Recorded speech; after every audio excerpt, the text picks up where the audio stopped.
Really, I didn't realize that there was anything unusual about the social structure of our community until one day, I must have been about sixth grade, about 10 or 12 years of age.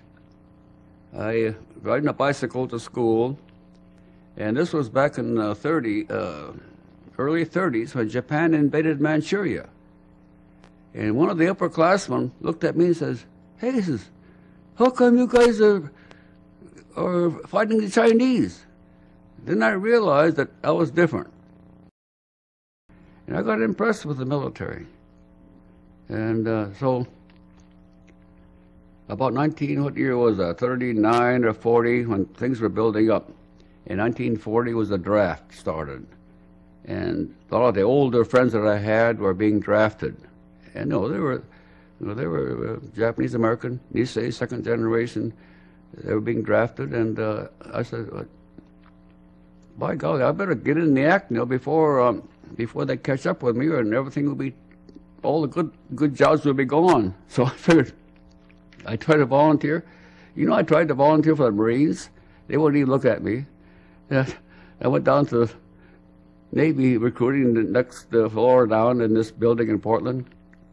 They looked at me but said, "No, we can't take it." I said, "Why don't you go try the Army? They're taking anybody."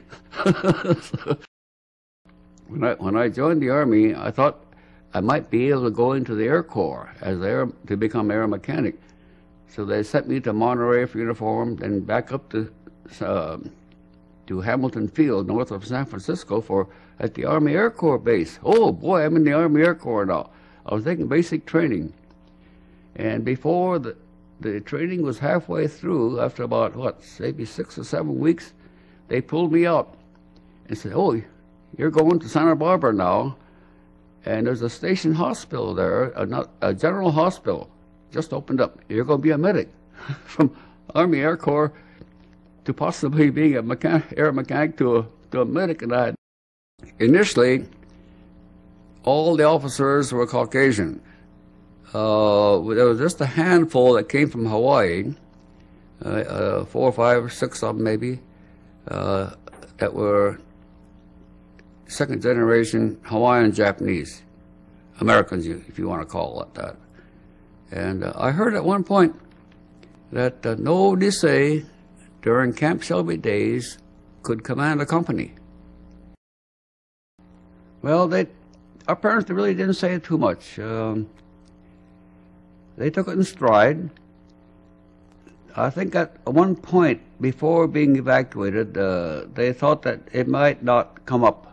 There might be a chance that they will not go through with it. But then when time came, they were prepared for it. They knew that what had to be done. They were all involved. 120,000 people had to move, and so I think they expected it. From my point of view, I felt that a lot of inconvenience and a lot of hardships and heartaches.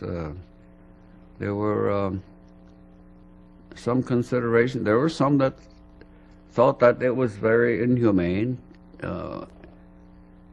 But then our parents, being so-called enemy aliens, because they could not become citizens, they could not become naturalized at that time, they took it as something that happened,